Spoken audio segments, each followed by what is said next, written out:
welcome back to JP's Budget Collecting and another episode of the Indie Show. We're talking Sandman tonight. We're talking volumes 3 and 4, and I got my Sandman crew with me tonight. We got the unruly Simeon, who I'm sure is not even slightly excited about college football coming back because his team's not going to be any good. What's going on, man? Well, I'm doing good, man. Loki's sitting next to me. Loki likes hotels because there's all kind of interesting smells in the dog area. Oh yeah. And that is the one nice thing about a La Quinta is they are dog friendly. So and reasonable. And they are reasonable. We got our man Comic Books NYC Cobby. What is Hey, it's direct and live from the dreaming. Live from the dreaming. Well, like it. I wish. What's up? No, it's good to be back covering the next couple volumes here. We had I think we had like a month off on this or something like that. And that was probably one of the biggest months in the history of Sandman. Like as far it was, yeah. So it's been pretty cool to see all that happen and swirl around. But of course, we always go back to the source material as the comic book nerds that we all are. And yes, I know I still haven't watched it yet. There's nothing spoiled by watching it. You're already ahead of the show. This is true. So. And we got last, but definitely not least, we got Jennifer, Comics to Break Your Heart. What is going on? Hello. Yeah, I know. So we had planned to do it several weeks ago. The third volume, and then the first season dropped, and then we were supposed to do it 1 week, and then I don't know if it was me or everyone else what it was, but then we had a couple of reschedules.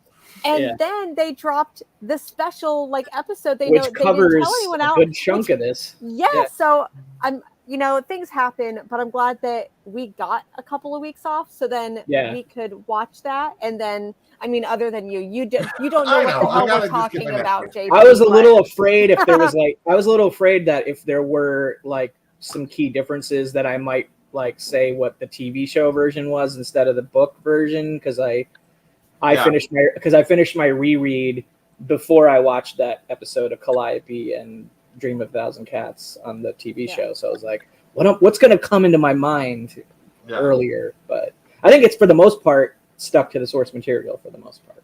So, yeah.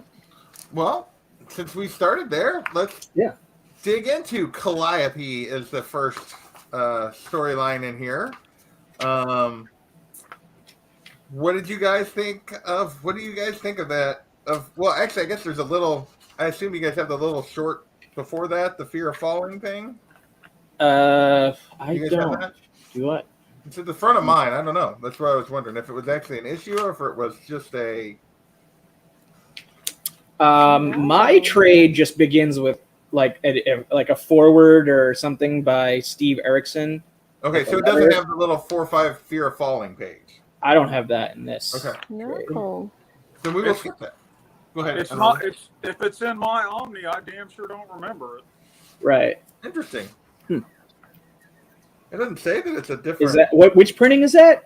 This is the deluxe edition 2. Okay, so that's the one I didn't go with for this time. Yeah, that's why, because I opened that, I cracked that open, and I was like, this is not Calliope, Well, and so that's why I grabbed the trade and just read it in the trade because I didn't want to. I wonder what it says that it's from, because it just says it has. I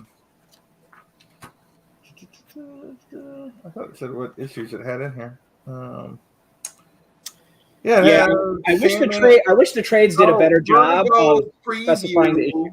Originally published a single magazine form and Vertigo Preview 1. So it's got that little extra at the beginning. Okay. Yeah. So anyway, this is a minor gripe, but I do think that both the deluxe that's published and even the trades could do a better job of specifying which issue number from the series it is. Oh, it's terrible. It's terrible. It's what. Which you never really know what issue number you're on. And it's even worse, because I know, because the way these 2 volumes don't finish this deluxe, so it kicks off. But volume 5 is in part of in here, and that's why I couldn't deal with that. I was like, this is way too confusing. Mess. You get into this, but enough on the weird publishing. Well, I mean, I'll just say that I really love these two volumes, Dream Country and Season of Mist. You know, respectfully of each other. Like they in ways they're kind of polar opposites in some ways. Where in that Dream Country is filled with a lot of the more memorable standalone stories within Sandman. Well, it does have Dream kind of scattered throughout it. He doesn't appear as frequently as he does in other volumes. Certainly not nearly as much as he does in Season of Mist, as well as the rest of the Endless in general. You do get Death's first solo story in Fakad. You get some backstory on Dream with the Calliope character. Some very important backstory on Dream with Calliope character. But for the most part, I think Dream Country is most remembered for the Midsummer Night's Dream issue and the Dream of a Thousand Cats issue. I would say probably in that order.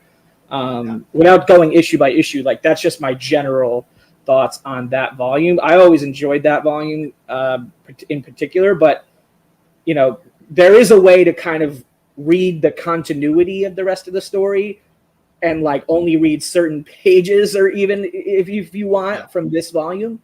Like it's not skippable. It's like I wouldn't recommend skipping it, but if you're doing a reread, you don't necessarily have to reread it. Well, yeah, it did strike me as it was very much like in the first, or was it? I forget which volume where we had the little side story about him and the guy he meets every century. You know, Hobgoblin. Yeah, these are very much just different. The whole volume is just kind of standalone. That are that. In various ways, yes. Contribute to the world, but don't necessarily like continue to the narrative, like as you're going through it. So, at least until through the end of Volume 4 that you know of at this point. Well, as far as I know, yes. Yeah. Well, I know a little bit about the history of Vertigo, and my knowledge isn't encyclopedic by any means, but you get the feeling that with this fourth volume that he's just doing.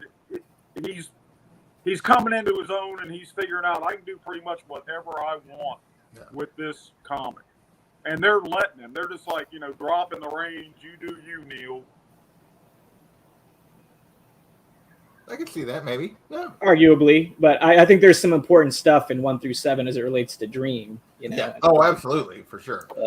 Yeah. But I agree. Like, even though there's some cringy moments, like especially in Calliope, I feel like those cringy moments that happen in that that one particular page, or like things that are mentioned, the entire there's that entire diner issue that I'm just like, I hate that 24 hours or whatever. I hate that issue so much.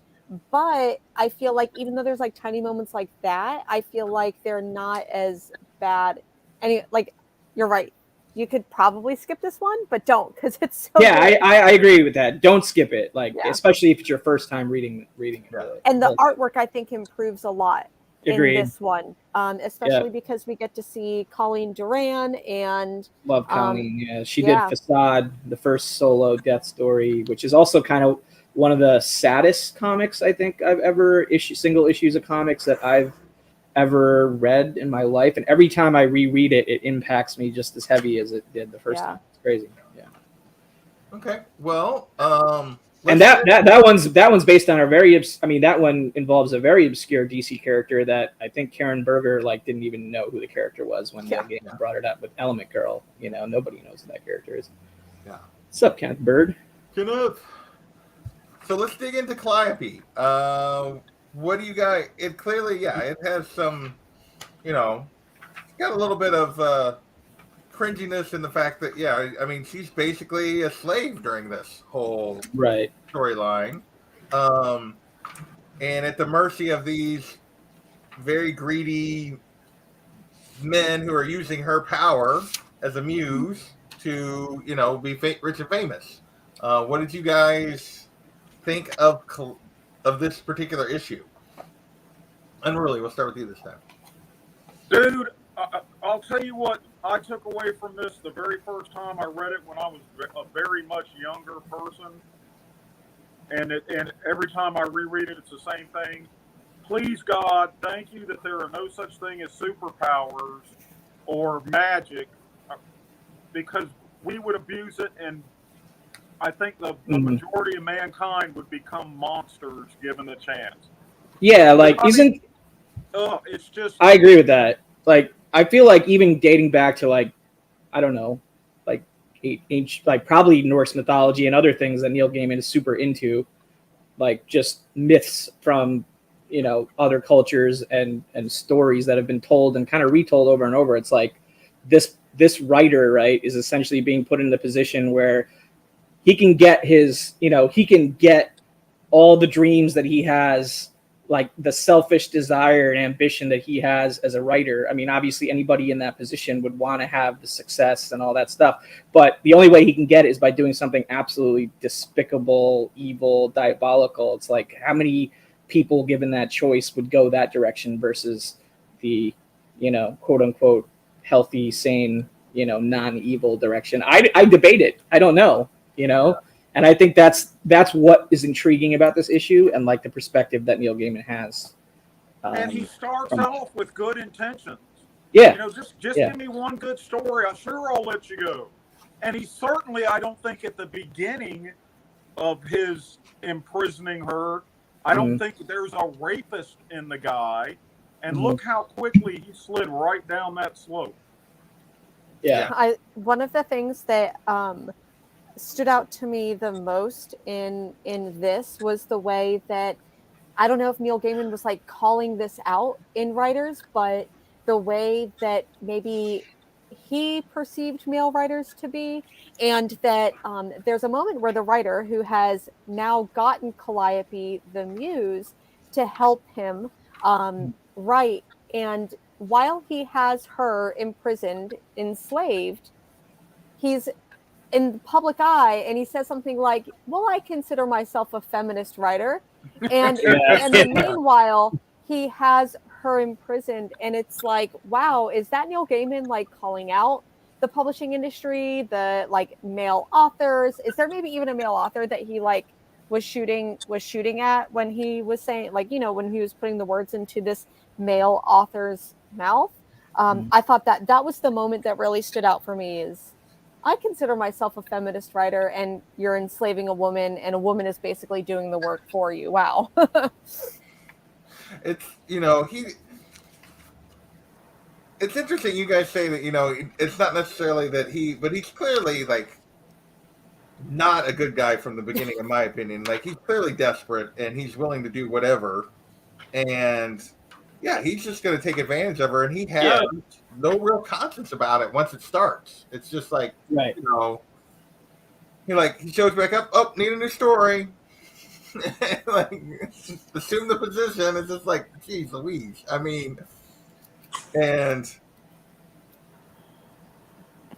so I find it. So, what did you guys think of like Calliope and Dream in this? Because you guys, we get a little bit of a backstory here. Jennifer, what did you think about that part of the story where Dream comes in? I remembered that from when I had read it previously. So it wasn't necessarily like a shock to me, but I thought maybe it was just because I was remembering the rest of the series. That moment was like a tiny little tidbit. I was like, I thought that they went more into their history and then them having a child together. Like, I thought there was more about that in this issue. She just mentions it. You don't really get it. She just briefly mentions it, and I had the same confusion. I was like, wait, I'm remembering that TV show episode now a little bit, because it just came out, and I was like, oh, okay. Now that has impressioned on my brain, because it's the most recent version of the story that was told. Yeah. But with Dream, I think once again, the same way we see this character development where in the same way with how we get introduced to Dream and how we get to see his character development in the first volume, where we see him being a really like mean person who's like been hard and like but then offering moments of kindness to people who we don't necessarily think that he would. He does that here again, right? Like, where he's like, I'm not ready to forgive you, but I guess I'm going to help you anyways, where he does that for Calliope in the same way that he didn't for Nayla, right? Where he's like, oh, you're in hell. I I haven't forgiven you yet, and I'm still not going to be nice to you, but where he does a nice thing for Calliope. So I guess we see a little bit of character development for Dream, where it's like, okay, I've been a kind of a piece of shit. Yeah.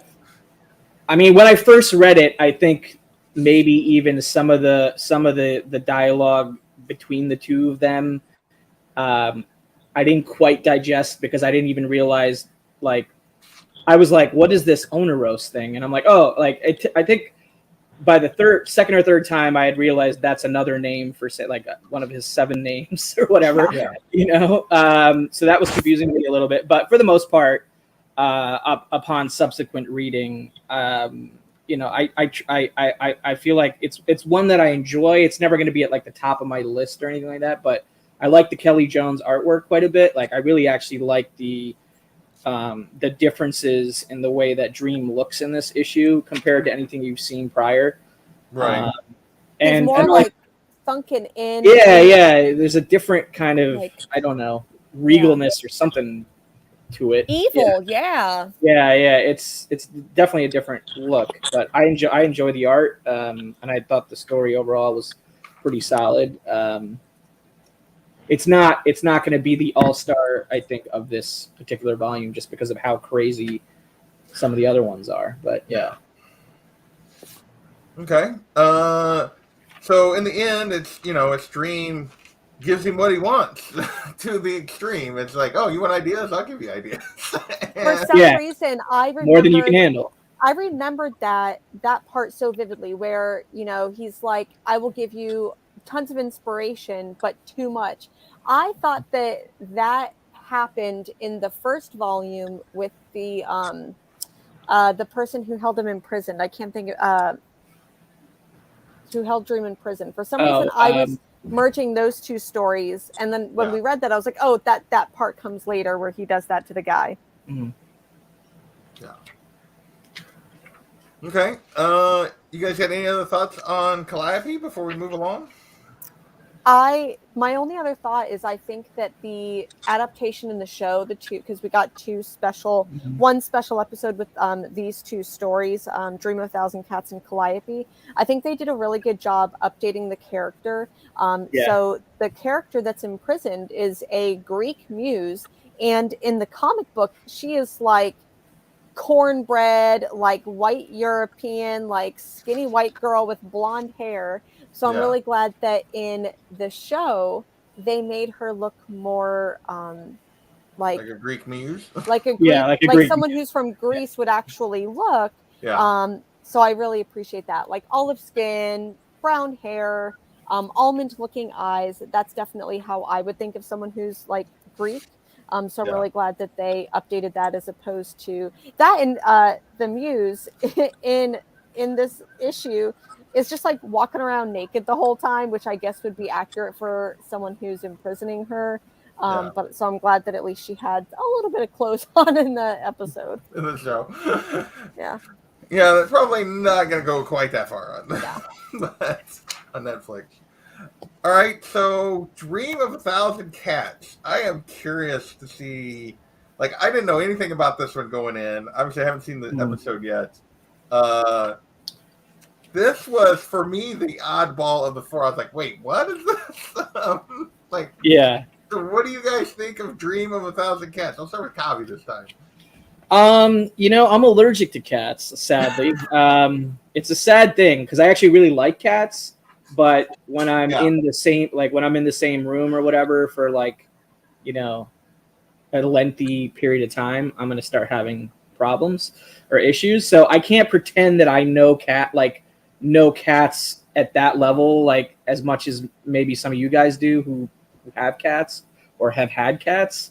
But that said, there are certain assumptions about cats that are kind of like pop culture references at this point, like cats, kittens, and just certain attitudes that they have and stuff like that. And I think he charmingly played around with those concepts and told this kind of standalone story of imagine a world and that already occurred, but then because all these humans dream the opposite thing, the entire makeup of the world changed, and that world never was. But you know, but you know, here I am spreading the word, hoping that all of you cats will dream. I think it's just like a nice thought, you know, like that's. I just take away this like nice, kind of heartwarming thought from the story when I walk away from the story, and I don't read too much into like the literal, you know, there was a world of cats, and you know, like it's to me, it's like a huge like metaphorical take. In a way, I enjoy it quite a bit. It's one of my favorite issues to reread because you can kind of reread it independently of the rest of the book. Yeah. Yeah. I mean, it's very much like plays into the whole thing of the cats think they're in charge. Yeah, exactly. You know, exactly. In some ways they are. Yeah. Like, Think? yes. Yeah. You know, what was it, the meme that goes around and it's like, you know, it's a dog and it's like, you feed me, you water me, you give me a plate, you give me pets, you must be God, or you give me love, you must be God. And then the cat goes, you feed me, you water me, you love me, I must be God. You know, and it's you know, and that's because like, you know, I love that last couple panels where like the humans are like watching the cat sleep and do the little shakes and things that, you know, they will do. Yeah, it's so cute, and it's also like sadistic and funny. And the cat's thinking about hunting humans. Yeah. Yeah, exactly. It's just so good. So yeah. All right. And really, Jennifer, you guys got any other thoughts on this one? I feel like this was a quick one to discuss because it's kind of quick. Fun. Yeah. No, I love the older cat picking up the kitten to make sure she got to see what was going on. Right. This is for me, like, I think of this issue as such a gift because when we think about, like, yes, 100% you could skip this. This has nothing to do with continuity. This has really nothing to do with like Dream. And it's really just all of this told from the cat's perspective.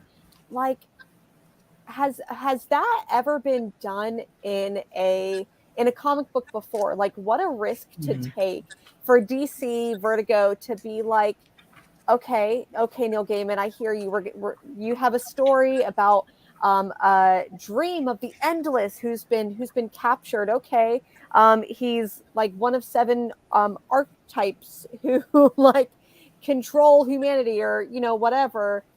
Okay, cool. It's a really success. Let's do an issue on cats. Sure, why not? So this issue is such a gift. Because it could have been easily one of those things that's like, did we really need to do this? But they went and did it. They went hard and they did it. So I appreciate this issue a lot. I wonder if back in the early days of the internet, when this was being published, if there was a news group about comics and fanboys were pissing and moaning about, they gave us a whole issue about cats. Maybe, I'm sure of it. Maybe an old school message board. Old school message board. Probably very much. I've got to go look this up. I've got to go look this up for research. All right. Well, I think that brings us to probably the main issue that people will talk about from this particular volume, which is the Midsummer Night's Dream. I'm going to let Jen kick it. What are your thoughts about the not necessarily adaptation, but his play on Shakespeare's A Midsummer Night's Dream here and where it comes from? So, like, it's a Shakespearean play, and I think that if you could read the Sandman like out of order, I would 100% recommend the bar episode where they're going through the bar through time with the they meet him? Hobgoblin. Hobgoblin. So I think that like these 2 issues could be read, like this one and then Midsummer's Night Dream.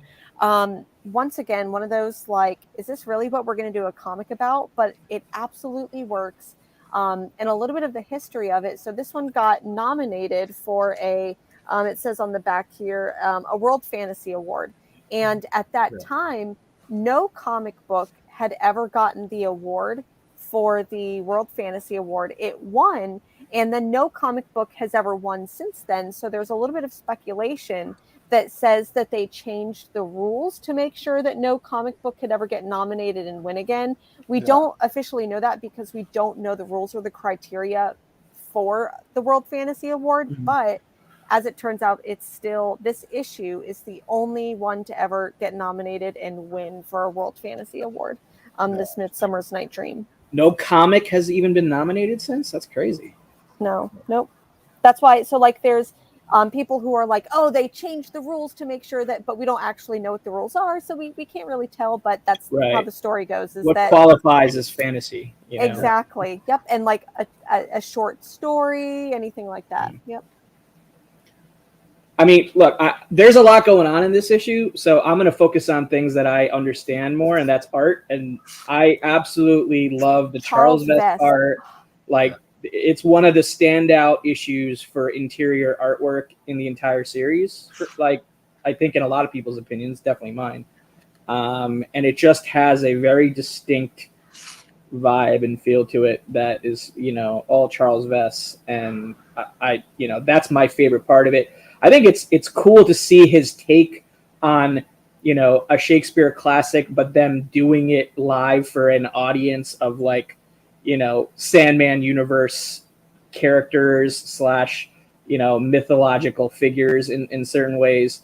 I am not an avid Shakespeare reader or a Shakespeare linguist, meaning if like traditional Shakespeare is being acted out in front of me, or I'm trying to read traditional Shakespeare, I'm not going to have the easiest time in my brain, like converting Shakespeare English to, you know, the English I normally, you know, audibly process and understand.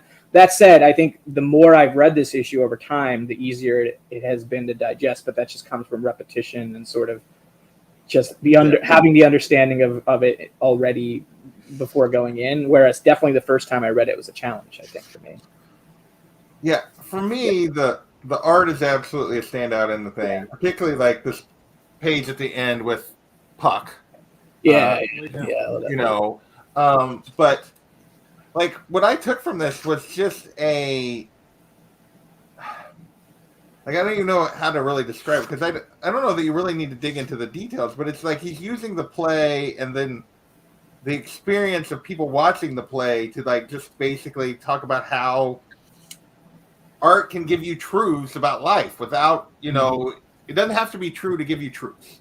And it's a lot of the, you know, they say that a couple of different times. It didn't happen that way, but it was true. And, you know, it's a very interesting take. It was not something I was expecting, like even from a Sandman book. I love the way it plays. I love the way the fairy creatures, which are normally like, you know, the ones that in the stories telling it are watching a story. I just think it's a nice little twist on the way the story's told, and it's a phenomenal issue. But I don't know that there's a lot to like take away from it about Dream or where the Sandman's going. It's just kind of a phenomenal standalone twist on, you know, bringing attention to the play and how plays affect the audience and that kind of thing for me. That's the first issue where Oberon and Titania and the fairy sort of hierarchy is introduced, though, right?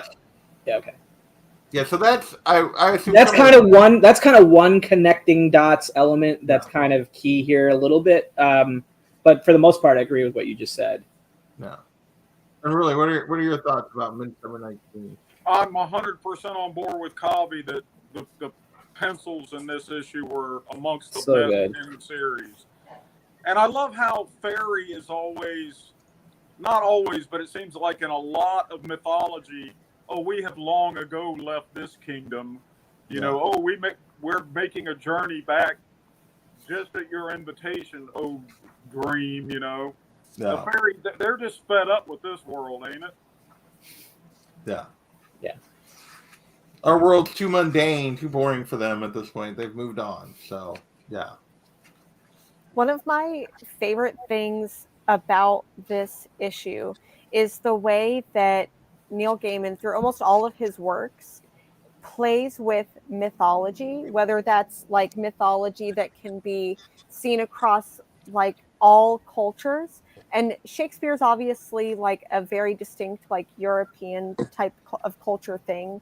So there's like a distinct like mythology within that, and like Shakespeare is a mythological figure and like everything that he does, and everything feels so new and everything feels so familiar. Like even if I haven't watched or read or like seen any type of adaptation of Midsummer's Night Dream, I know it, I know the characters, I know the feel of this, but it's so different, and it's just beautiful. Like everything that Neil Gaiman touches, what has to do with like mythology, whether it's Norse mythology or the like Shakespearean, I think he does such an incredible job. And two things that I would recommend if you read this issue and you liked it, there's a whole Sandman universe that's been published within like the last 4 or 5 years. And The Dreaming is a really good one, where the main character ends up slipping into this Shakespearean world, and in order to get out of it, she has to like figure out who the real William Shakespeare is, and it's beautiful. And there's also another one called No Holds Barred. That one was published by maybe Mad Cave Studios this past year, but it's told in iambic pentameter, which is like 10 syllables for each line. And so anyway, so if you like this issue, I would recommend reading Sandman, The Dreaming, and then No Holds Barred as well. Both really good. Yeah, I really want to dive into some of the other titles at some point. Like I hear a lot of good things about the Lucifer run also, which I've never read. So I want to read that too. Okay. Anything else on that before we jump into the last one of Volume 3, Facade?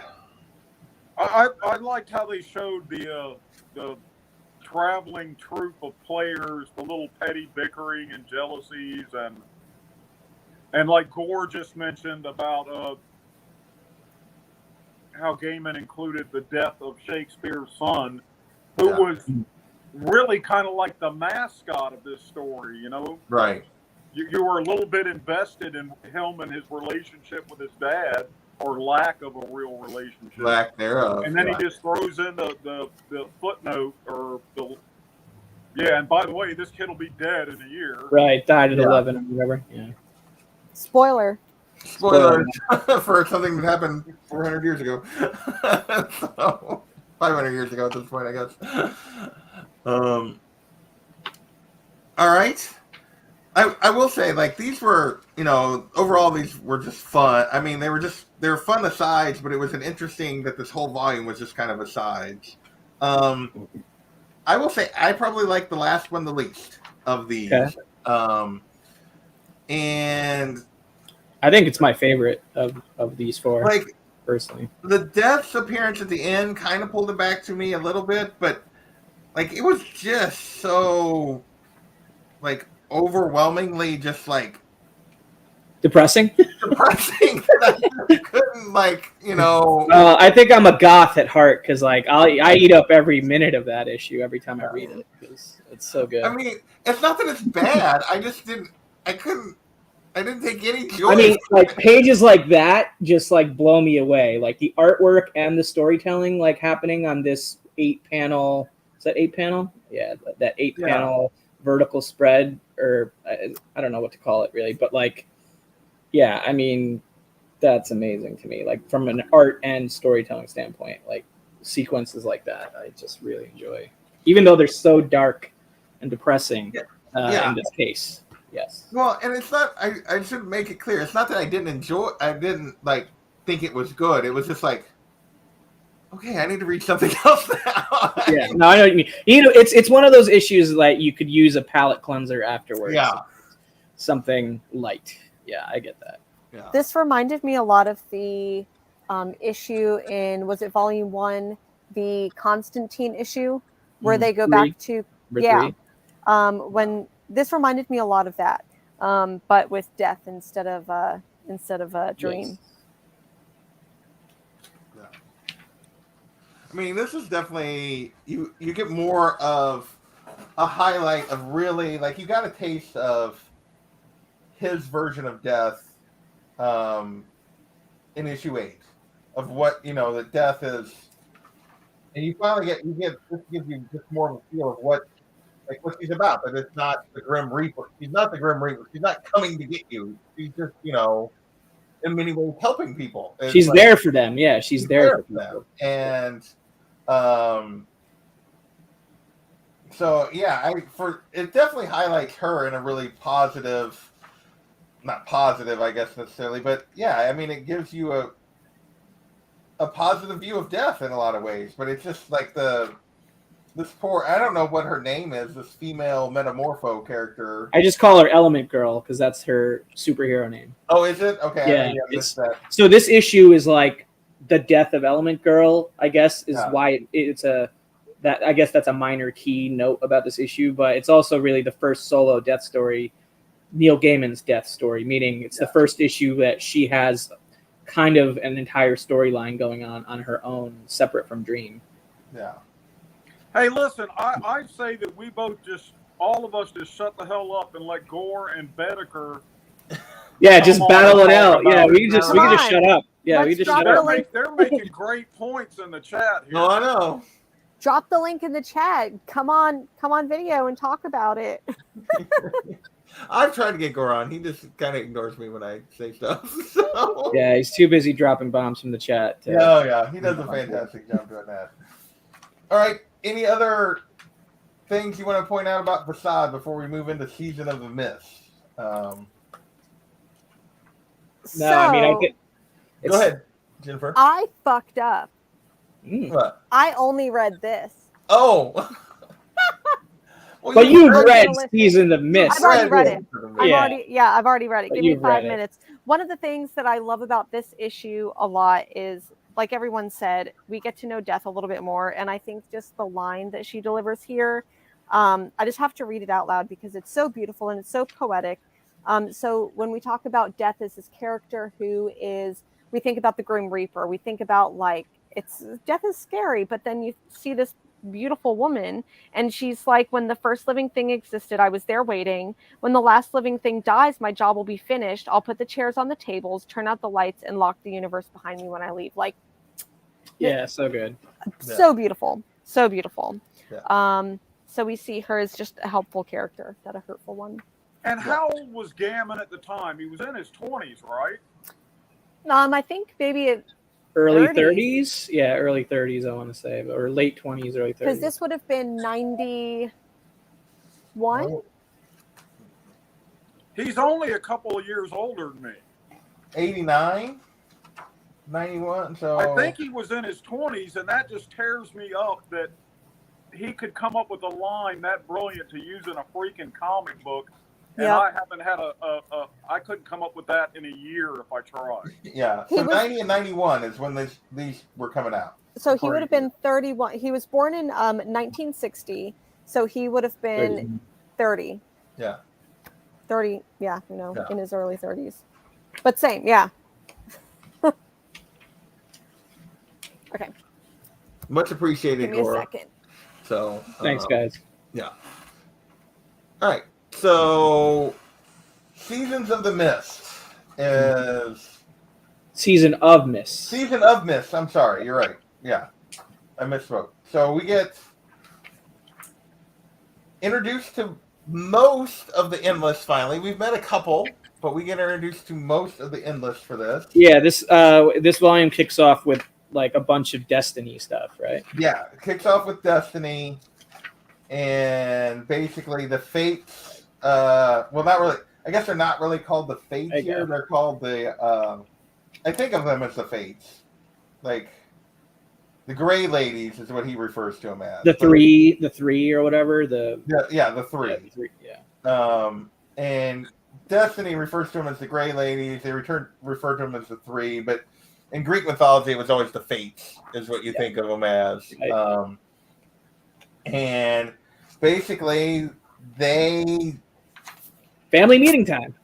Tell him it's time to have a family meeting, and they basically put Destiny on a path to set Dream on a path. It's really what it. I mean, really, it's what. Okay, so before we dive further, I'm gonna go on like a 30-second rant that if Sandman doesn't get renewed for season 2 on Netflix, and this particular storyline never gets adapted to screen with this cast and this set of showrunners, producers, and everybody involved, I'm gonna riot.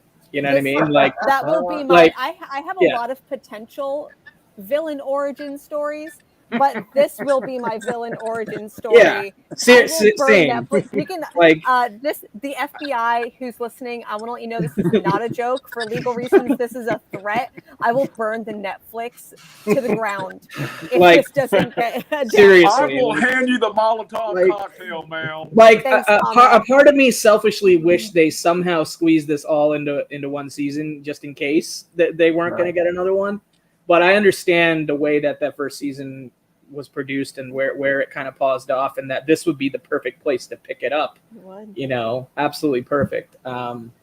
This whole volume is one of my all-time favorite volumes of any individual comic book ever. Like I have a hard time choosing favorites with Sandman, but push comes to shove, this might be my favorite volume. So I know I said that I didn't read this, but I can say that this arc and like the family drama that goes on in this is what I remember of Sandman. Like I remember this the most. And I have to say, as a young person, when I was in high school, first reading Sandman, and I don't know, 13-year-old goth Jennifer has access to Google, and I'm on the school computers researching death, like literally just typing death into Google on like a school computer, trying to find images of this.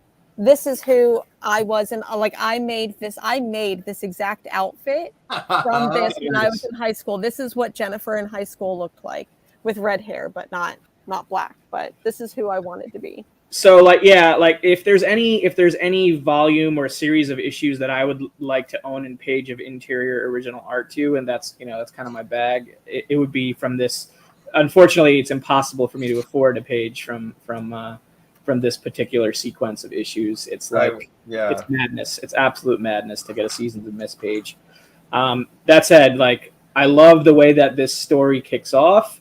I love the journey that the characters go through within it. I love all the Norse mythology stuff. Like I love this like weird, not if you're a Marvel Comics reader, not your normal interpretations of Thor, Odin, Loki, all these other, Egyptian gods, Japanese deities. Like this is a buck wild, amazing ride of a volume. So yeah. So like plus all the Lucifer stuff, all that, like it's crazy. So I felt like reading it, there were moments in this thing and I'm like that I felt like were some inconsistent storytelling, and there were things I had issues with, and then I got to the end and I was like, that was amazing. Yeah.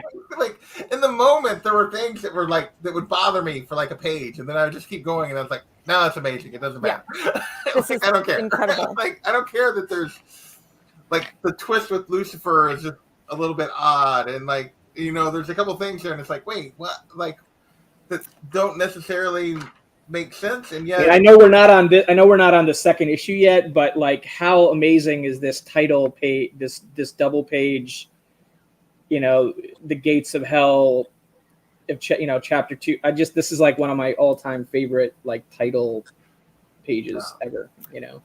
So I also want to say, I mean this with every fiber of my being, that JP, if you read this and you have not watched the season 1 of Sandman, what they do with Lucifer, like, if you seriously, like, I know that we are like running on the show. When this show is done, please go watch Sandman, because the moment that I haven't is I have not, like, I've been off Netflix for like 5 years. I haven't had a subscription to Netflix in forever, and I haven't signed up for Netflix to watch Sandman yet because I've known I haven't had time to sit down and watch it. So like I'm hoping in the next week or two that I'll like know that I'll have the time, and then I will do it. I just haven't had the time the last few weeks.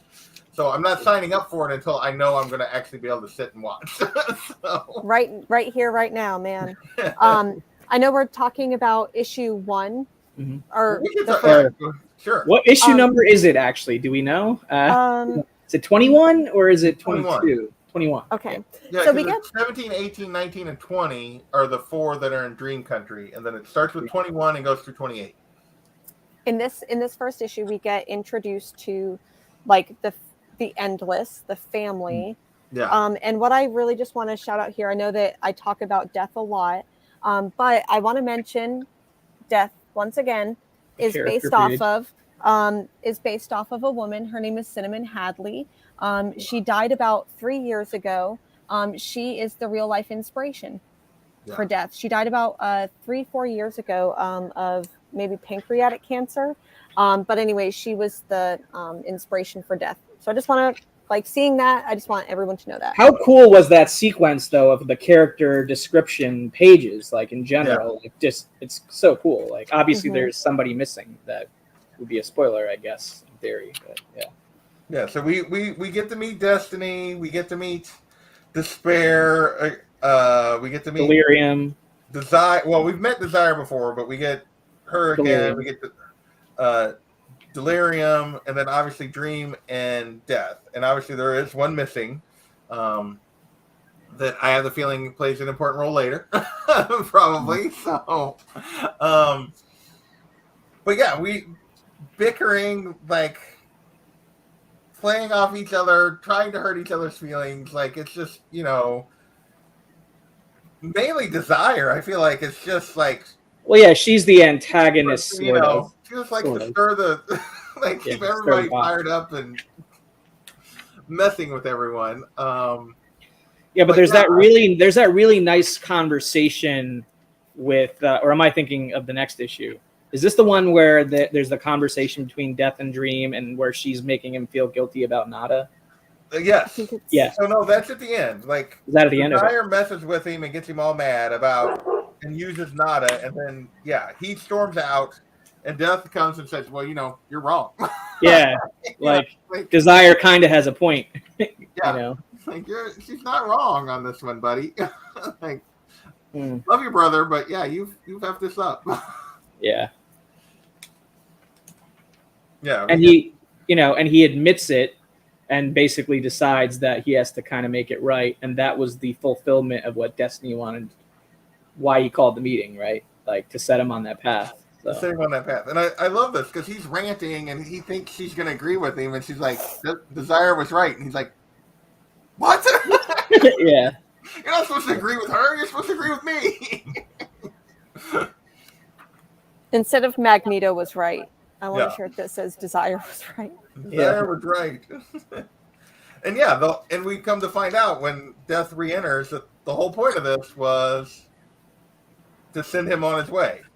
And knowing that Lucifer is, that he's going to have to go back to hell after he just pissed Lucifer off in, volume 2. So... Right, he had sent Cain, right, as his emissary or something. He does at the start of issue 2. It's, right. Okay. I'm getting it all mixed up in my head. Like, it's like one issue to me, almost. Yeah. So the end of issue 1 is him making the decision to go, and Destiny going, hell, he is returning to hell. There's no need for us to talk further. It has begun, and that Destiny has set it in motion, and he sends Cain to let Lucifer know, hey, I'm coming.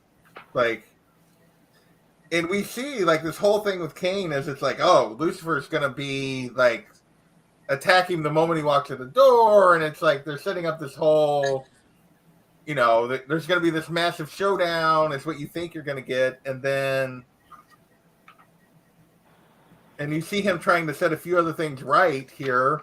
Yeah, like he goes and visits Lyta Hall from volume 1, right? Who had a kid, quote unquote, in the dreaming. So that's essentially Dream's son, and she's afraid. But then he leaves her in a state that she's kind of like, I don't know. It's not really like, she's not like a huge Morpheus fan necessarily, but she got the name of her kid, or whatever.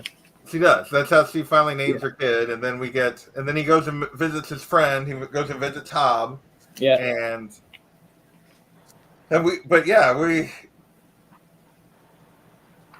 But is the showdown or the quote unquote showdown? Is that that's at the end of the second issue or the beginning of the third issue? That's the beginning of the third issue. Beginning of end of the second issue is him actually going. Right. With that amazing splash page. Like, look at that. Crazy splash page. And then it goes to, this is the start of the third issue. Yeah, so. With the Gates of Hell thing.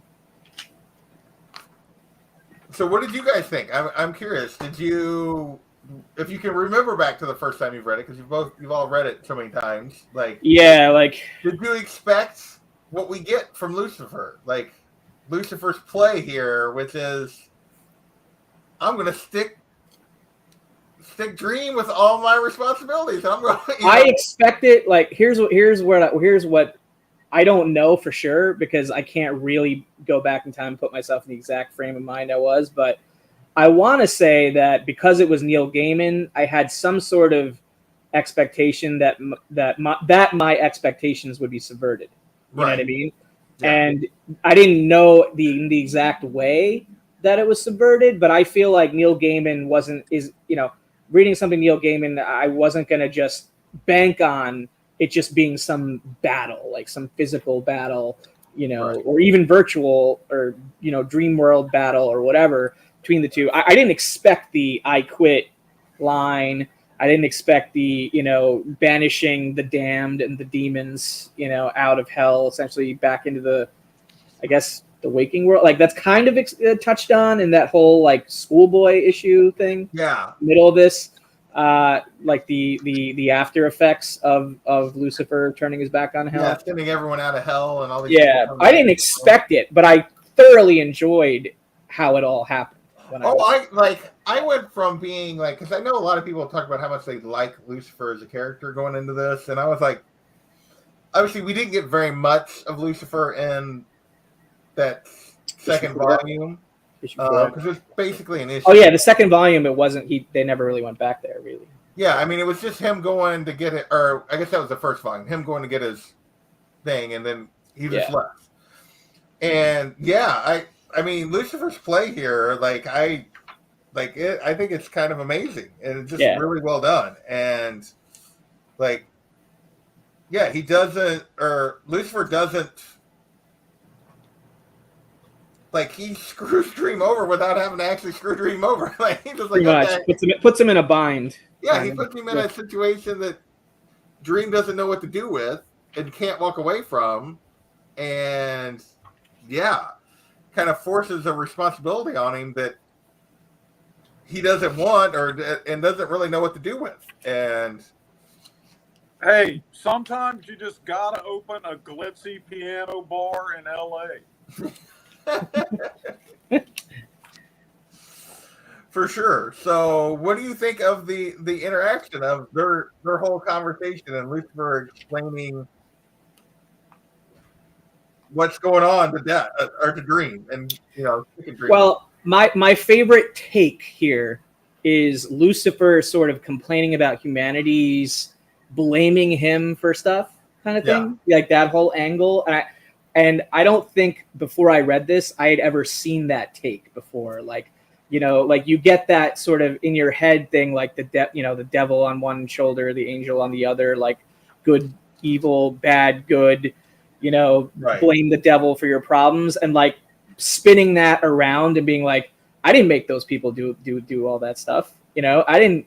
Like, I'm just here overseeing the place that they end up wanting to go to, torture their soul because they did stuff that they shouldn't have or whatever, but don't blame it all on me, and I thought that was brilliant because I had never heard that before. And I know it could be controversial. Like, I'm not religious. I'm not Christian. I don't really go so hard on, heaven and hell from my personal views. So like, I could just read this as a piece of literature and not be offended one way or the other and just appreciate the intelligent writing there. So that was my favorite part of the whole. It's really like a whole issue, like monologue between the two of them. The two of them talking, and I would agree. Especially, go ahead, Jennifer. Especially when you think about once again how Neil Gaiman plays with mythology, like playing with that Christian mythology, because we get this one-sided view of who Lucifer is, but it's from their own perspective, right? Yeah. No. That I mean, it's always it's puzzled brilliant. me. Well, I was brought up Southern Baptist, all right? Mhm. And that always puzzled me. Lucifer was an angel, and he's all of a sudden, him and God have a little tiff, and now look, he's evil, 100% pure evil. Right. I never got that. He was an angel, He was God's favorite angel. Yeah, favorite the son. Yeah. Yeah. Yeah. No, I mean, it, like, what Bedeker's saying there, like it makes more, in many ways, it makes more sense than the explanation you get. Is that, is Right. Lucifer's punishment is he's there to oversee us punishing ourselves. That, like, we do it to ourselves, which, if you've looked at humanity, yeah, we do it to ourselves. Yeah, that tracks. It's not, Yeah. we don't need a evil power, like, to make us do stupid and evil and horrible things. We do that all on our own, unfortunately. Indeed. So no, I think nice it's a way to sidestep responsibility, without a doubt. Yeah, I mean, these people are there and doing it. Even when he's kicking them out, you see this whole thing. They're like, "You can't kick me out. You're supposed to punish me. I'm supposed to be here." And it's like, so no, I think it's a wonderful side story and really well done. And just random question, because I forgot. Did Mazikeen appear in issue 4, or is this her first appearance in this? I don't remember. I don't remember. I really Maybe it was this then. I really like the glimpses we got of her in the show, though. Yeah. I don't remember if she did. If it was just in the background and not like prominent anyway. But I don't remember. I'd have to go back and look. So, anything else on that issue before we keep moving? I mean, it's just one of the best issues of Sandman / comics for me. It's probably the best issue of this volume, and that's saying something. Yeah, it is. It really is. All of them are pretty good. Yeah. They are. At least for me, I think it's the best issue of the volume, and that's definitely saying something. And then we get our subverted look at Odin and Loki and Thor here at the start. I don't think we get Thor, but we get Odin and Loki to kick off our next issue. Right. That's like where Loki's being tortured in like the center of the which is the actual mythology where the snake's dripping the acid on him, and Yeah, and the character designs, I think, are based on more traditional understandings of those Norse characters. Yes. Rather than the Marvel Comics take, which has taken over pop culture. So. Yeah, the Odin with the crows, and I think that's a more traditional view of the way they look. And I feel like if you're familiar with Neil Gaiman's book American Gods, like this feels I think I've said this about one of the other issues before this, but this feels very American Godsy. So that's what I remember from this issue. But what we basically get here is Dream. Did the interior artist change on this? Okay, it went back to Kelly Jones. Yes, back to Kelly. Yeah, it does change. I don't. Because it was. I think it's Dringenberg and Kelly Jones for pretty much this whole volume, though. Yeah, I was gonna say. I think it was Dringenberg. Then just different inkers, and they switched pencil work on subsequent issues, I think, but. So we see Dream is stuck with this key, and then we see all these other people are like, "Oh, we can have hell." The feeding frenzy begins. And I love when he basically goes to death again for advice, and he's just like, you figure something out. I got work to do. Yeah, because she's freaking out because all the people are escaping hell, and like there's not dead. The dead is coming back to life to a certain degree and messing up her whole job, right? Yeah, her old world. Because she's not actually able to. She's trying to figure out what the heck to do because there's nowhere to send all these people. Yeah, and then all of a sudden the problems that he's created become her problems, right? Yeah. Yeah, so she doesn't really have much time for him. She's just like, Yeah. do what you want. I got work to do. Like, trying to figure out how to keep all these people dead. So, and You then we see get it here. You see it here in her face. yeah. She's like, I am tired of your shit. I mean, like, your problems are causing me problems. Deal with them.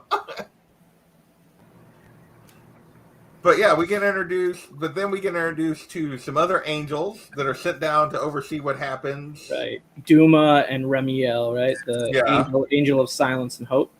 Yes. And then Angels of silence and hope. yes, the angels of silence and hope. And then we get to see the demons that are in limbo. I mean, I love Azazel in general. Like the whole like kind of spatial, like manipulating space time or like into sadistic faces and teeth and eyes. Yeah. Like it's so unique. It's just so it's like, this is what comics were made for, is like that kind of thing. I love that. Yeah, and I love that they I have no idea how they take that and put it on like a screen. Like I'm very curious how that is interpreted. Like I don't remember from the Lucifer episode from season 1 if I don't think Azazel was really not in the comic. Definitely Azazel was there, right, in issue 4. Was he? I don't remember. Yeah, with Beelzebub, it was Beelzebub and Azazel as like the 2 lieutenants under Lucifer. As far they were triumvirate. Or they were triumvirate. Yeah, they were triumvirate. Yeah. Oh, was Azazel the other one? Azazel was the other one. Yeah. Okay, I thought it was just Lucifer and Beelzebub, and then I can't remember what the third one was. Yeah. Okay, so it was Azazel. So yeah, we basically see all these groups coming to, hey, we want hell so we can use it for our own purposes, and they all got their angle that they're going to try to play. Which I have to say, like and he's like, all right, I'll let you all in. We can talk. We'll deal with this tomorrow. I have to say that's when it jumps to the schoolboy episode or issue, and that is the one issue that I did not like. So is that episode 4 of Seasons of Myths? Chapter 4 of Seasons of Myths? Chapter 4. Yeah. I didn't particularly like it, mainly because I just didn't care about this kid, and you guys are gonna have to remind me what that glimpse was, because I don't remember what Azazel looked like in the show. Oh, they're talking about in the comics. It was just like in it. It was really. How much screen time do you have? I gotta have to rewatch the whole season. I want to rewatch it anyway. I gotta rewatch it too, but it seems like it was like 5 seconds or so. Okay, so that's why maybe I just didn't notice it. Yeah. Okay, well, I guess I haven't watched it at all yet, so I can't say anything. So this is the Charles Rowland story, right? Right. Okay. So what did you guys think of the Charles Rowland? Yeah, I mean, I will lean on what you just said and say probably my least favorite of this particular volume, in a volume of like stellar 9 out of 10 or even 10 out of 10, issues. This one, I mean, it was kind of right smack dab in the middle there to kind of give you an idea of the sort of after effects to humanity of what just occurred, right? Yeah. Yeah, but other than that, I at times I was a little bit. I mean, because this was a reread. I don't remember, maybe my fourth or fifth at least reread of it, and I was like, oh man, do I want to read this one again? It was the only one. It was the only one where I kind of had that. I still did, but it's the only one where I kind of had that thought in my head a little bit. If that makes any sense. But I also didn't enjoy the art style as much in this one. I would say comparatively to the other ones in Seasons of Myths, because it was Matt Wagner doing the art. So it was clearly a different style. It was like the most different art style. So it did in the continuity with the other issues, it was a little jarring from that perspective, I guess. Yeah. Unruly, or Jennifer, what did you think of this issue? Okay, so like I said, I haven't gone back over this since I reread it originally. I completely forgot this issue existed. So there you go. Clearly, I can say that Sandman is one of my favorite stories ever, and completely forget a whole ass issue here, and not. Yeah. And Yeah. I still love this series. I still think it's brilliant and love it, but I obviously couldn't care less about it to be like, oh, I remember that. It's kind of getting pieced together as we're talking about it, but right. Skip it. Well, the I'll two read the diner episode again before what was the other kid's name? What was the other kid? kid's name? It was Charles, and there was another kid, right? Oh, the kid that the ghost that he finds. Yeah, the kid that he walks away with at the end to sort of like now that we're now that death is letting both of us live, basically, because she was like, I'm too busy for this. You know what I mean? Like, yeah, because they don't want to go. So it's like. So, I mean, I haven't read these, but I believe there was a 4-issue miniseries with these two characters called The Sandman Presents the Dead Boy Detectives or something like that. Oh, yeah, okay. And I don't know what the story is, but it is like a hop off point. Okay. I guess it's a hop off point from this in some way with those two characters, but I've never. Okay. So it's just completely setting up a side story, and I just feel like possibly I didn't read that, so I don't know what the content, like the timeline is of that. I do love like Death, like in her like workout clothes, trying to come get them.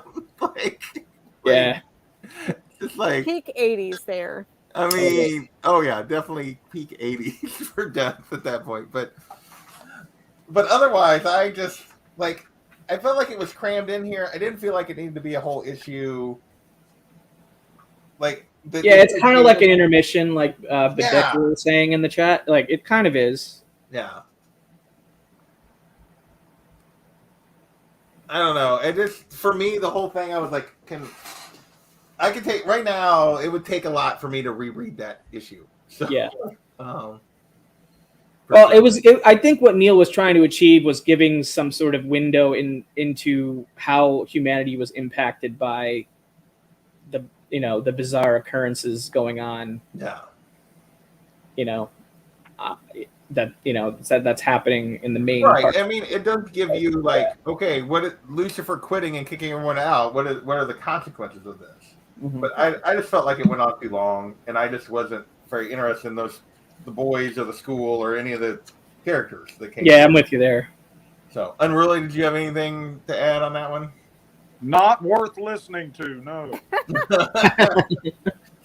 All right, so we jump back in, and really, issue 5 is all about everyone trying to bargain with death. Like they all like try to get their own opportunity to speak to him alone, and they're all trying to like sneak in and like without other people around. Episode 5, right?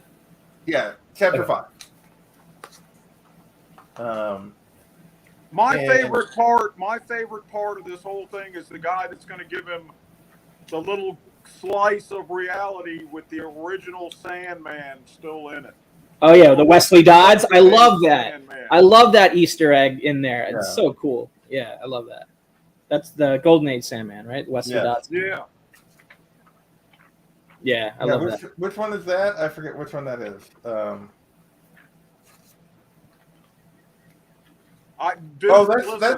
That's Odin. Yeah, that's Odin. I couldn't remember. Yeah, I didn't remember if it was Odin or Thor, but Odin makes way more sense than Thor. No, Thor is completely like Thor is like a buffoon, kind of in a way. Thor is a complete buffoon in this. Yeah. Other than he's just like beating up on. Yeah, he almost like Bast almost like kills him, and like he's pushing the envelope a little bit, which is kind of funny, I do, remembering this issue, loved the play on all of the different characters from different mythologies or like pantheons. Egyptian, Norse, and is it Japanese? Japanese. So seeing all of them interact, you never get to see that really. I mean, maybe you do more, but back then I don't think that I had ever seen anything where it's like, oh, why wouldn't Thor and Bast be hanging out? That makes they're gods. Just it doesn't matter that they're like different cultures. So that's one thing that I remember that I loved about this was seeing that interaction between those characters. The human, or what was she? The human representation of chaos or something? Yeah, the little Gemma girl. Yeah, the little girl. Yeah. Yeah, that was interesting to me as well. The order one was the one that I think I understood the least. The box. Yeah, the box thing. I was like, okay, interesting. Was there? I forget. Did we leave anyone out? Representatives from the fairies that we saw in the. Yes, the Eurocon or Eurocon, right? Or I can't pronounce it. Nula and Nula is the sister, Cluricon, right? Cluricon, yeah. Cluricon, yeah. Yeah. Nula was like the offering of a gift, right? Yeah, she's the gift. Yeah. And then ultimately the angels, like, so he's trying to decide what to do. He actually even tries to destroy the key and it just pops right back up. Yeah. So ultimately, the funny thing is, like, ultimately he has no say. Lucifer tried to give him the key, but ultimately, like, God's like, no, I'm going to have to take it back. He's like, you don't get to actually decide. I'm going to take it off your hands. After he lets him sweat for a couple of days. Like, so what do you think about that particular twist? That we're into issue 6 or chapter 6 now, right? 6. Yeah, after he gets all the proposals from everybody, we're basically they either offer him nothing or try to like threaten him or bribe him. Does he save Nada after that or before this? That's in the issue 6. That's in 6. Okay. All right. 6 or 7, actually. Yeah, like this whole portion to me, just whenever I read it, it's just like one issue to me. Like, and I have a hard time separating it. But, what was the question again? So what did you think? What issue is that in? Now I'm confused. Well, I think we're talking about chapter 6, which is the 7th issue. Chapter 6, yes, because there's a foreword and then there's an there's an issue 0 prologue. Yeah, there's an issue 0 and an epilogue. So yeah, issue 6 is when so he's been sweating this the whole time and what he's going to do with these people and who he's going to give this key to, and then God just kind of steps in and says, like, no, I'm going to. Yeah, God, the voice of God speaks through the 2 angels and says there has to be a hell and a heaven. They balance each other out. Like, one doesn't really exist without the other, et cetera, et cetera, et cetera. Et cetera. So what did you think about that twist? That, like, ultimately, he didn't actually have to do anything. I mean, I thought it was all logical. Yeah. I'm not going to say it was what I predicted necessarily, like, the first time I read it, but that was so long ago that I don't remember honestly what I thought might happen instead. So this has been in my brain now for a while that this is how it happens, you know. So I don't know if I have an opinion necessarily. Go ahead, Jennifer. Go, Jen. I feel like I keep saying this a lot, but this is I have been saying it about like, oh, this issue reminds me the most of like American Gods. This one with that interaction reminds me of Good Omens. Oh yeah, Good Omens. Okay. Like thinking about the duality in heaven and hell and how they like meet each other, but they're both like the same sides of the 2 sides of the same coin. Right. At least from what I remember of it. I felt for the angels, I think, at first. Yeah. Like, what did they do? Like, just like, you know, I mean, I think they even brought up that point. Like, you know, we fought with God against Lucifer, and now we're, you know, now they're being cast out or whatever. Yeah. So that was interesting to see that sort of dichotomy of, you know, the personality of these celestial characters. But. Yeah. Well, I do love that, like, they all just end up kind of like everyone accepts it, but Azazal, that just accepts, okay, yeah, there's nothing we can do now. Like, you know, a higher power decision. Mm-hmm. So what do you think of the whole him freeing Nada? Well, apparently he's been around for a good minute, and in this short time that we've become acquainted with him, he's grown more in these handful of years than he has in all of eternity beforehand. Yeah. Right. Well, I think you've seen, like, yeah, after having lost his freedom, like, that he has a different perspective when he's now got it, and it has changed him. I don't know if he's grown more, but it has changed him in a way, and yeah, and he's continuing to like adjust and change, and I love the whole twist where Asdell like thinks he's got him, and he's like, dude, you're in my place of power. Like, it doesn't work that way. Yeah, it's like tried to beat him in his place of, rule, essentially. Yeah, like where he controls everything, all the rules. Everything entirely. Yeah, the whole reality of it. I mean, I don't like. I think Bedecker's was like, how else could this have ended? Like, I just have read it for so long this way that I honestly don't have another alternate theory. Like, you know what I mean? Well, like, I don't think there is. I mean, it makes there isn't sense. Like, well, let me ask you this: did it not necessarily surprise you when you read it, but you were like, okay, what he just said, what else could have happened?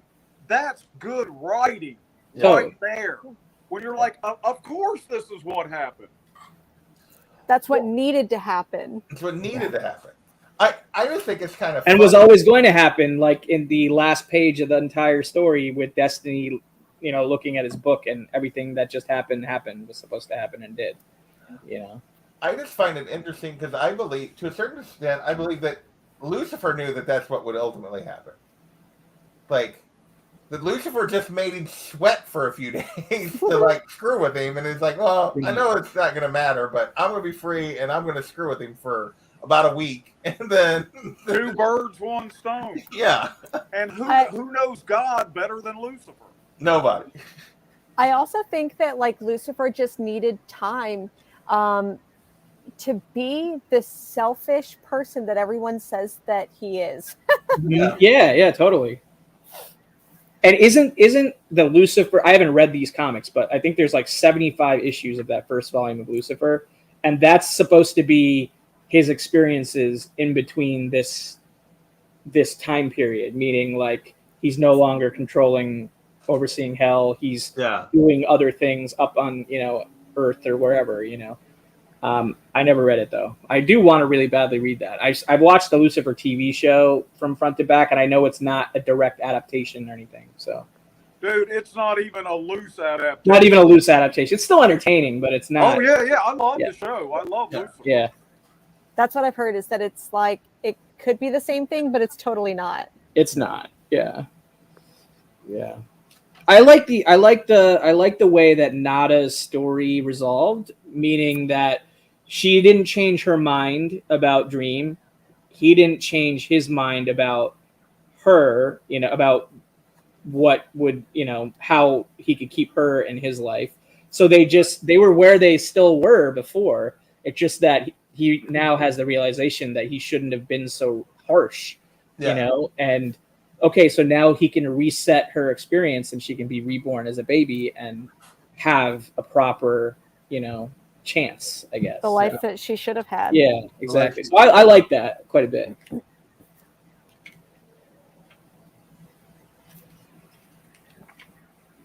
And I think those scenes with the sunsets and everything with Lucifer were cool as hell. Like, cool where hell. I love, literally, like it's I enjoyed those little quieter moments with Lucifer there at the end.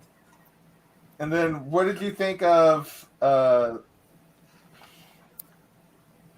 Dream is now stuck with somebody else? He's like, oh, you can't. She's your gift. You have to take her. I'm like, what the heck? Anyone have a take on that? I didn't really have a take on that necessarily. I was like, oh, okay, they'll be offended if you don't take this gift. He doesn't want the gift necessarily, but he's like, I don't want to offend you. Okay, I'll give her some space here. Like, you can stay. Yeah, you can stay. Like, okay. But yeah. But then we see like her true fairy form, like that he has her take on her true appearance. Right, because he doesn't want that additional magic going on in his realm. Yeah. Her glamour. her glamour. Her glamour, yeah, her glamour magic. Yeah, we go, and then we go see, we see him visit Nada as she's reborn, and then and say goodbye, and then we see Lucifer, yeah, like I said, just sitting on the beach, like doing whatever I want, and then we get to see that that hell actually could be worse. So we get the new angel's take on it as opposed to Lucifer's take of, we're gonna make you better, like we're gonna make you see you're wrong. They're like, but that makes it worse. I mean,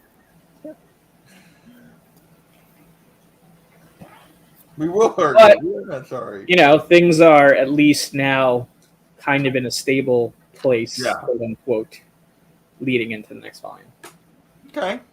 Well, I figured we'd go over the hours, but we're gonna. Yeah, I mean, 2 volumes, and this is one of the most action-packed volumes. I felt like volume 3 would not be enough. It'd be like 20 minutes or something, and then we'd be like super. So that's why I decided to go on and do both. But any final thoughts on any of this that we talked about tonight? I'll give Unruly first shot at final thoughts here.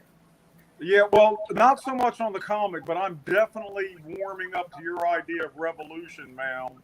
If we don't get a season 2, seriously. And listen, I was, for 4 years of my life, I fired a machine gun for a living. Take that how you will, FBI. Yeah. The FBI agent who's. And I'm going to get completely shut down. I'm going to have no channel tomorrow.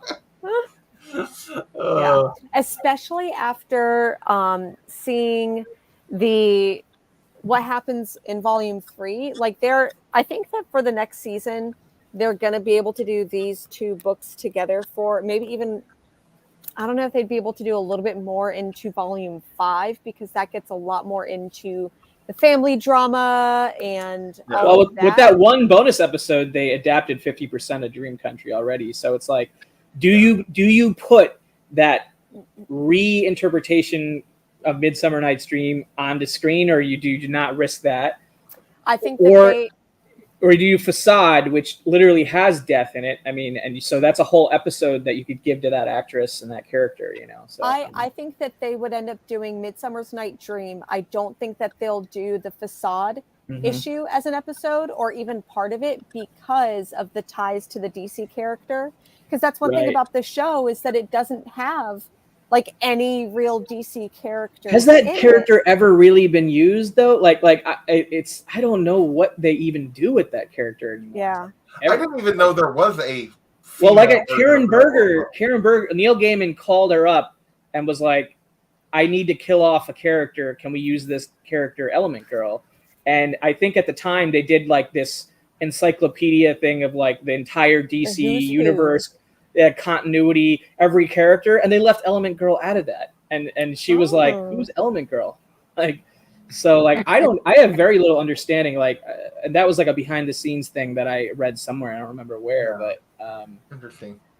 Yeah, so I kind of tend to agree with what Jen said, even though I selfishly want there to be an adaptation of Facade because I love the comic, but yeah, I would probably they could just do it with a regular character, maybe the way that they did Constantine's girlfriend in the show. They could easily just kind of put a different character. Yeah, because it really doesn't matter if it's Element Girl or not. It's still the same story. Yeah, they can still tell the story, just different. Yeah. Yeah. So, but any final thoughts? Final thoughts. I love reading Sandman. Let's keep reading it. Let's keep enjoying talking about it. I think so. This is one of my favorite volumes, definitely Season of Mist, but Dream Country is pretty strong also. So this was a portion of the comic I was looking forward to getting to. So nice. Yeah, when I think of the Sandman series, this is kind of what I think of is it really beginning here and then the next volume. So I would say, I always want to tell people, if the first volume doesn't do it for you, that's okay, because it changes so drastically. Right. Into the second, third, each volume is just so different. Yeah, Game of You is really strong. It's a really good one. Especially because of the change in the artwork and everywhere it goes, like the endless family drama is what captivated me so much when I first read it, that I really hope that people who read the first one and didn't like it keep going, please. Yeah, it gets so good. I think Sandman is definitely a series where you can put out a curated reading order of specific issues and have there be a logical way that makes sense, that somebody can have that, version of the story. I will say that, like, for me, that, like, I had enjoyed the first few volumes. I had not quite understood, like, the devotion that a lot of people have to the story from those first couple volumes. Season of Mist is starting to get me to where I'm like, okay, I see why people love this the way they do. Mm-hmm. So I'm looking forward to more. I'm looking forward to reading through the rest of this with you guys in the not so distant future. And with that, we're almost halfway through the whole series. Well, I mean, like, yeah. Well, it's what, 70 some odd issues? 75 issues? No, 71 issues? 75. 75. Okay, I was right the first time. Yeah, so we're getting close. Another volume or so, and we'll be because it's what, 10 volumes. So yeah, so there's one like kind of epilogue thing, volume 2. Yeah, we'll have to talk about some of the stuff that, because there's a bunch of like after things that we can read or whatever, depending on. And then the the whole death one, and then we can do the Sandman universe. And I'm just great. You'll be sick of us by then. Well, we'll see how far we decide to go, but the death one I probably will definitely want to do, but we'll see beyond that for sure. So it's a good one. All right, with that, we're gonna get out of here. I want to thank Bedecker and Casual. And whereas Gore was up here hanging out with us tonight, and John was in here for a minute. Go ahead and talk for a while, but there he is. Appreciate you guys hanging out with us tonight. And yeah, we will catch you next time. Later, everybody. Bye.